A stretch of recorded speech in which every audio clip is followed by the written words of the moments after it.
Greetings and welcome back to Room 303 in our Talks with Walt, as we are calling our readings through the deathbed edition of Walt Whitman's Leaves of Grass. We are now in Lilacs and When Lilacs Last in the Dooryard Bloomed. And we are now in the cycle number 3, as it's often referred to by scholars, sections 10 through 13. I'm amazed at this poem and the way in which Whitman accomplishes so much, especially the influence of music. And it almost seems like this is a bit of an interlude, and we'll pay attention to the way in which some really fascinating things are happening at the most almost simplistic of levels, and yet when looked at in view of, first of all of Lilacs, and then Memories of President Lincoln, and then all of Leaves of Grass, it is a compelling accomplishment what Whitman's able to pull off here. Now, our assumptions are that you've been following our stuff at learnstrong.net. Down that left-hand side, Talks with Walt is what we call our playlist. Everything from inscriptions all the way up through and including a set of introductory comments for Memories of Lincoln, as well as a set of introductory comments for Lilacs. And of course, we've already worked through the first 9 sections of this amazing poem. Now, some background information just to get us started, just to remind us. I have argued that Whitman's entire Leaves of Grass is a sustained theodicy, an explanation for why terrible and bad things have to happen. Of course, for Whitman's time, the worst imaginable thing was that the nation went into this terrible war, this war of secession, the Civil War. And the obvious question is, how can I respond to it? And you're going to hear this question right away. I mean, the opening line is, "Oh, how shall I warble myself?" So this is going to be the question. If the bird can sing, how can Whitman sing? And you know, we go back to a poem that will kind of resonate with this at 3A in Hardy's Darkling Thrush, when at the end of the 19th century, Hardy will say, "I'm not sure that I understand why this bird up here can sing, this gaunt bird." We've given full lecture on it at learnstrong.net. You can run that to ground. Whitman will ask, how can I sing? And yet, there's lots of singing in this section, so we'll appreciate the irony. And of course, the song is in some ways a very liberating kind of effect on Whitman and of course on his poetic soul. We're going to see the symbols, we're going to see the cyclical nature of a day, and of course all of that is going to be suggesting Lincoln's really immortality. I mean, this poem starts to become, in cycle 3 and 4, a real beautiful tribute poem to the great American Abraham Lincoln. Let's do what we've been doing already now, work section by section, and notice we'll begin with the word "oh." Several times in this poem, this word "oh." And of course it speaks to this almost like mournful lamentation. Oh, oh, oh, that is to say, it's a normal human response when something tragic happens. Oh, how shall I warble myself? You'll remember this word warble from Splendid Silent Sun. Warble spontaneous songs is the way it's said there. For the dead one there I love. Now this construction, we've seen that a number of times. Notice we've got these 3 kind of rhetorical questions, which are fundamentally the question of theodicy. How do I respond to a terrible situation? And how, notice again the theodicic question, how shall I deck my song for the large sweet soul that has gone? Now, here in a bit when we do "O Captain, My Captain," this word "deck's" going to become a fascinating word, because here this is a verb. There it's going to be a noun, fallen on the deck and all of that. We'll pay attention to it. Notice he calls Lincoln the large sweet soul that has gone. The packing of S sounds through all of this is almost like T.S. Eliot will use the word "alas" in his famous Hollow Man, and we've pointed that out in our comments there at learnstrong.net. Very similar. I think T.S. Eliot learned a lot from this poem, as we've already said. And third question, what shall my perfume be for the grave of him I love? Now, not lost on Whitman's readers, although I have to point it out often to you guys, because we just don't, we don't read this poem in the same way that Whitman's audience did. This idea of bringing perfume to put it on the dead body will be fundamentally the Christ post-crucifixion story. That is to say, the Gethsemane story. That is to say, the discovery that Jesus Christ's body is no longer there, that Christ has risen in Christian theology and all of that. Bringing perfume, bringing ointment and the like. And to that degree, he then moves to take us back to the earlier sea drift. Sea winds blown from east and west, out of the cradle endlessly rocking comes to mind. Blown from the eastern sea, notice capitalized, blown from the western sea, till there on the prairies meeting, this idea of unity is a huge part of this poem. These, and with these, and the breath of my chant, you'll remember this word chant from As I Pondered in Silence. It's the very first use of this word chant, and of course this is what he does, and then we'll come back to perfume again. I'll perfume the grave of him I love. Perfume, by the way, being used in cabined ships at sea, right at the very beginning. This idea of the aroma, right? And now to passage 11, to continue with the word oh. Oh, what shall I hang on the chamber walls? And we're going to get two more of these interesting kinds of rhetorical style questions. And what shall the pictures be that I hang on the walls to adorn the burial house of him I love? By the way, do you remember in Spontaneous Me that he said the real poems, what we call poems, being merely pictures? I think it's interesting to read Leaves of Grass from this perspective of the influence of photography, and a lot's been written on this. Here he asks, what kind of pictures can I bring? Obviously, word pictures will be his answer. Pictures, he comes back to the word, pictures of growing spring, and again, from passing to growing, all of these words are significant, and farms and homes, and then 7 times we'll get the word with. With the 4th month eve at sundown, and the gray smoke, lucid and bright. By the way, I'm fascinated by this kind of observation. The only time in all of Leaves of Grass the word lucid ever gets used is right here. That's it. Fascinating to me. And it's so powerfully placed. Gray, smoke, lucid and bright. Notice the distinctions between bright and night. With floods of the yellow gold of the gorgeous, indolent, sinking sun, burning, expanding the air. Notice we move back and forth, almost like Taoist yin-yang approach from light to dark. With the fresh, sweet herbage underfoot, and obviously the use of herbage here will make us think about scented herbage of my breast. And the pale green leaves, I told you about his use of leaves, of the trees prolific.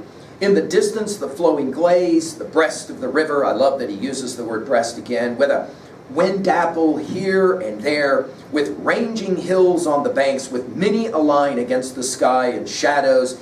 Think of our Dante here. And the city at hand with dwellings so dense, and stacks of chimneys. We think about Brooklyn Ferry here, don't we?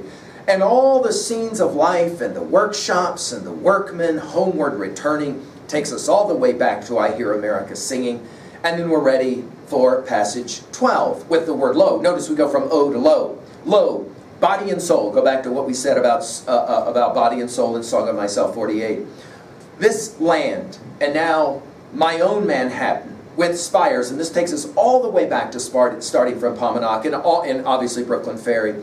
My own Manhattan with spires and the sparkling and hurrying tides and the ships, the varied, obviously he uses this very term, varied carols, doesn't he, in I Hear America Singing. The varied and ample land, the south and the north in the light. Notice we go from shadows in passage 11 to now light in passage 12. And then a little bit later it will be sun. Ohio shores and flashing Missouri. We've seen this so many times in Whitman that when he wants to talk about America, he will go from the big to the more specific states, right? And the ever and ever, the far-spreading prairies. Far-spreading only gets used one time in Leaves of Grass. It's right here. Prairies covered with, and there it is again, grass and corn. The ubiquity of grass, as we said in our study of Song of Myself, passage 6, is the powerful symbol for Lincoln. Why? Because it continues to grow even when it seems to die, right? And so here we are back with it. And then the second lo. Lo, the most excellent sun, so calm and haughty. I think that Whitman learned to use sun from his study of Hamlet. You'll remember at the very beginning of the play in 1-2, that when Claudius asks Hamlet, how is it that the clouds still hang on you? He will report in an aside, a little more than kin and less than kind, and then he'll come back, not so my lord, I am too much in the sun, which as we pointed out in our full lectures at learnstrong.net, there's 2 spellings of the word sun. No, I'm sunburned. Can't you see it? Of course, he's pale white because he hasn't been out in the sun. But there's 2 spellings of sun, S-O-N-S-U-N. I love how Whitman plays a very similar kind of game with sun. Lo, the most excellent sun, so calm and haughty. Go back to As I Pondered in Silence for his use of the word haughty. The violet, and of course violet is the color of this poem, and some would argue the color of Leaves of Grass along with green. And purple morn with just felt breezes. This just felt, it's almost like an awakening. In other words, the Renaissance, the resurrection that we will find happening now in the 4th cycle is about to be introduced. The gentle, soft-born, notice all of these hyphened adjectives. Soft-born, Measureless light, you'll remember from Song of Myself 46, I know I have the best of time and space, it was never measured and never will be measured. This idea of infinitude, measureless. The miracle, he loves to use this word in Leaves of Grass, but especially in Lilacs. The miracle spreading, bathing all, I told you of his use of the word all. The fulfilled noon, the coming eve, again notice we've got a day happening here. Delicious, we've seen the word already in Leaves of Grass. The welcome night and the stars, we think obviously a learned astronomer. Over my cities, again the use of prepositions is fundamental, I believe, in reading Leaves of Grass. Shining all, go back to Song of Myself 36 for this word shining. Enveloping man and the land, taking this enveloping back to this idea of holding or grasping. We're going to see this very word again in passage 14. And now, to end this cycle, passage 13. And it becomes like an aria of a kind as we prepare for what will be the actual singing of the hermit thrush in 14. Sing on, you gray-brown birds. Sing from the swamps, the recesses. Pour your chant from the bushes. Limitless, and it takes us back to that word of measureless. Limitless out of the dusk, out of the cedars and pines. I've said a few times that much of what I'm speaking of in our talks with Walt are inspired by the great Harold Bloom. And I realize that Bloom is a very controversial figure and remains so even though he has now passed tragically from us. But one of the things that I love about Bloom is that he confides in some of his writing that when he had a terrible back ailment and was laid up in hospital for quite some time, this was the poem, he says, that he kept reciting. Of course, Bloom, the man of great memory, had this poem memorized word for word, and he would just recite it again and again. He said it's what got him through, and I think that's why Leaves of Grass is so compelling to so many of you guys, because there are moments in Leaves of Grass, and I will argue maybe one of them is here, where you just cannot help but want to sing this kind of exuberant song, and here it is. Sing from the swamps, the recesses, pour your chant from the bushes, limitless out of the dusk, out of the cedars and pines. Obviously, the nature itself sings these songs. Go back to what we said from Thoreau's Walden in his Joy of Trees at learnstrong.net. And then 3 times now with O. Oh, liquid and free and tender. Tender, of course, taking us to Tender is the Night, Keats's famous Nightingale poem. Oh, wild and loose to my soul. This word wild gets used in Song of Myself 18. Do you remember loose in terms of Song of Myself 5, right? Loaf with me on the grass, loose the stop from your throat. I love how these echoes start to come back. Once you've read Leaves of Grass, you pick up on this and you start to go, oh, it's fascinating, these echoes. Loose to my soul, and then the third O. Oh, wondrous singer. This word, wondrous to the garden of the world, it'll come back. You only I hear. In other words, here's his theodicy. When I am in the middle of great pain, great suffering, I have to make a decision. Do I focus on the pain, or do I begin only to focus on the song? And of course, the song will be coming in passage 14. Notice the use of the hyphen here 2 times in passage 13. Yet the star holds me. Again, I told you guys, we're back to this holding. We'll get to holding hands in passage 14 in a bit. Yet the star holds me. Let's just go back to starting from Paumanok. I've tried not to do too much of this to you guys. But do you remember in starting from Paumanok 10?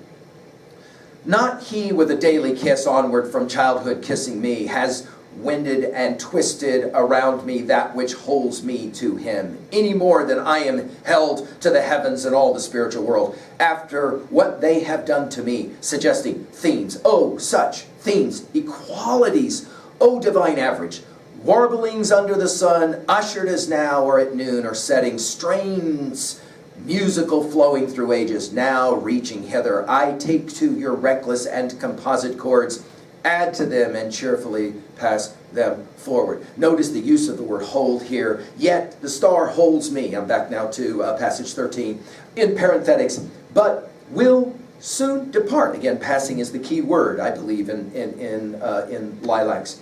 Yet the lilac, notice we go from the star to the lilac, with mastering odor holds me. So notice, these senses are powerful between what he can hear and what he can see, and of course what he can smell. All of these senses so powerful. At 2a, Of course, I think the major message here is out of great pain. What are we going to say? Out of great sorrow. What are we going to say? Ironically, out of great loss sometimes comes amazing joy. Obviously, nature as well can be a propedeutic, instructional, teach us to keep hoping, to keep aspiring to something great. At 2b, I love the repetition, the word sing in passage 13 5 times. I love the echoes of starting from Paumanok 10 as we just read. At 3, I've mentioned it a couple of times. Go back and look at our lecture on Keats's Ode to a Nightingale, and I think there's a whole lot there. Notice he uses the F word fade a number of times there, as the bird especially is starting to fly away. And finally, at 3b, how do we own a section like this? What is a time in your life when nature taught you how to grieve a loss? I think that's a fascinating question. I think that's a worthy question as we look now to the last cycle and the amazing joy of this poem. Thank you.